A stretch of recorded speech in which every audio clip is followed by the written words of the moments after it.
suuragal maahan ilmaha yaryarka ah ee aan qaangaarka ahayn iyo kuwa hadda madaxa soo qaaday ee waxbaro lahaa in lagu lugooyo la yiraahdo jannaad gelaysaahe ord meel hebel soo qarxi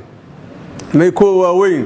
inta soo sana dadka dhiigooda dhuuqaayay lacagta ka guranayay may isqarxiyaan haday run sheegayaan may baabuurka qarxa soo wadaan wiliyaa maqlay nin mas'uul ah ee kuwaas ka mid ah ee qarax ku dhintay wili maqlay haba yaraatee ma jiriyo sababta kuwa isu qarxi waayeen ee dhallaanka yararka loogu soo dhiibaya qaraxa ama maskaxda kuwa laga dooriyo cirbadaha lagu soo duray qaraxa loogu soo dhiibayo waa in la isweydiiyaa dadku inay isweydiiyaan ay mudan tahay waxaan runtii la yaab leh in maalin walba dadkayna dhiigooda ama hilbahooda laga gurbiyo dirbiga waxaan xalay arkayay cunug yar oo hal sano jirto haddii saba ka yarayn ee waalidkeed ku dhinta meesha hooyadeed ay ku dhimatay ee iyada kaliya ay soo hartay qofka intaas sameeyow xaggay jannada kuu taallaa qofka intaas sameeyow xaggay maaragtay intaad ku arkaysaa maaragtay naxariis rabbi xaggeed ku arkaysaa daalim maa tahay dadka dhiigooda ha banaysanin ee ka jooga ayaan idin leenahay kuwa la soo lugoynaya beenta loo sheegayana waxaan leenahay aan been leediin sheegin intaas kadib kuwa xoolahooda ku bixinayo ama weli u dhag raaricinayo ee weli u dhaga nugul argixisada khawaarijta weli u dhaga nugulow ha u dhaga nugulaanin ayaan idin leenahay intaas ayay samaynayaan wax allay wixii dhibka xala meeshaas ka dhacay ciddi shilin ku bixisay iyo ciddi maskax ku bixisay iyo ciddi xoog ku bixisay iyo ciddi xoolo ku bixisay iyo ciddi waqti ku bixisaba qaybaad ka qaadateen dembigaas qaybaad ka qaadateen lama kaalmeeyo mid daalim ah man aana calaa qatli muslimin bishadri kalima laqiya lahu maktuuban bayna caynayhi aysu min raxmatillahi ayuu calayhi salaatu wasalaam qofka ku kaalmeeya qof muslima dilkiisa kelmad barkeed baa allah ka dhigee maalinta qiyaamada wuxuu imaanayaa iyadoo wejiga uga qoran tahay mid naxariista ilaahay ka quusta waayo waa ogsoontihiin usaama binu zayd ayaa wuxuu la yidhi nin gaal ahaa ee la dagaalamayay ee saacaddu seefta ku dhifo rabay tawxiidka qirtay ayuu seefta ku dhiftay markaasaa rasuulka loo sheegay rasuulka wuxuu yidhi aqatalta bacda an laa ilaaha ila allah laa ilaaha ila allah markuu yidhi kadib maa dishay uu yidhi balka waran qof muslim ah muslimnimo ku dhashay ku barbaaray ku dhex nool dukanayo ayaa dilo hoysiin marka meeshaad ka geli doontiin maalinta qiyaamada idinkaa laydinka rabaa waxaan la yaabanahay nimanka culimmada sheeganayo ee hadda meesha joogo ee inta laga hadalsiinayo la dhahayo sidaa dhaha waxaan leenahay culimo haddaa tihiin ilaahay uga cabsada diinta ilaahay oo aad sheeganaysiin ee dadka dhiigooda ha banaysanina kuwa ganacsatada ah ee weli ku dhiiranayo inay maaragtay hantidooda ku bixiyaan iyo kuwa weli u xukun tagayana waxaan leenahay ha ku ajarmina ee ka joogaan leenahay taas ayaan leeyahay intaas waxaan rabaa inaan uga gudbo qolada argixisada cadowga ah inaan uga gudbo ayaan rabaa waxaan rabaa inaan la hadlo waxaan magacaabay saakay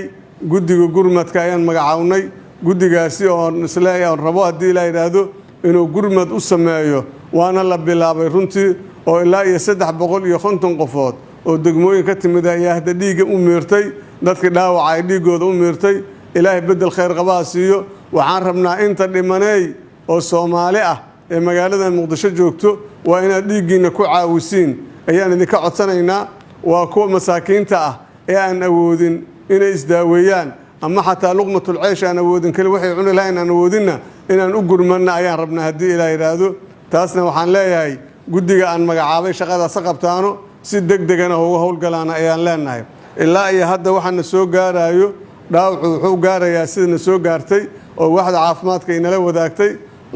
269 ayay nala wadaageen dhimashaduna ilaa 104 ayay maraysaa maaragtay intaas ayaa hadda noola sheegay waxa ilaa haddana 6 qofood ayaan la aqoonsanin dadkoodii ayana waxaan leenahay dadku isbitaalada ha tagaano ha fiiriyaano hadday aqoonsadaanna ya ahlan wasahlan cidii la aqoonsan waayana dawladoosa mas'uul ka ah ayadaasa aasaysa haddii ilaa yiraahdo marka waxaan rabaa inaan isu gurmano inaan iskaalmayno inaan iscaawino ayaan rabnaa runtii madaxweynaha jamhuuriyadda federaalka Soomaaliya mudane Xasan Sheekh Maxamuud xalay 8 saac ayuu wuxuu joogo goobtii wax ka dhaceen markaasoo runtii asigoo la murugaysan dadkii wax gaareen ayuu uga tacsiyeeyay uguna dhawaaqay in maaragtay loo gurmado dadkaasi ayuu halkaas uga dhawaaqay wuxuu kale u ballan qaaday hadday agoon ka tageen dadkii dhintay caruurta ay ka tageen waxbarashadoodana madaxweynaha asiga ballan qaaday oo halkii ayuuba ku amray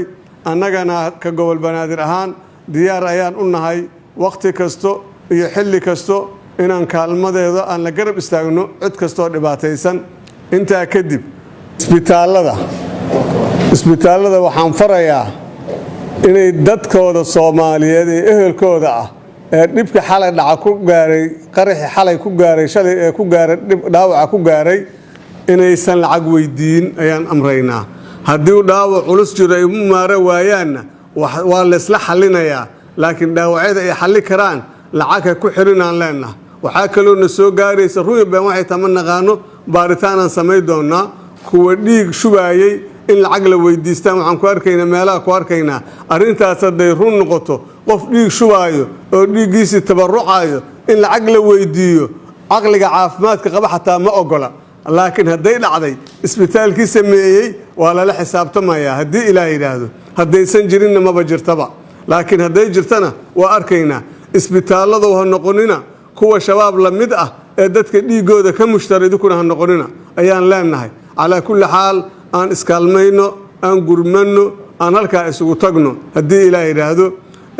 sidaas la mid ah burbur baasan ayaa dhacay waxa suuragal ah in burburka xataa hadda wax laga helo ama waxa suuragal dad masaakiin hantidooda inay meesha ku jirto waxaan leenahay cid kasto meeshaas hanti ka tiilay hadayba bad qabtay nooshahay waa inay sheegtaa si loo baaro idoo la isla joogo ciidanka ammaanka oo hay'adaha amniga waxaan leeyahay dadkaasi hal xaqiijiyo amnigooda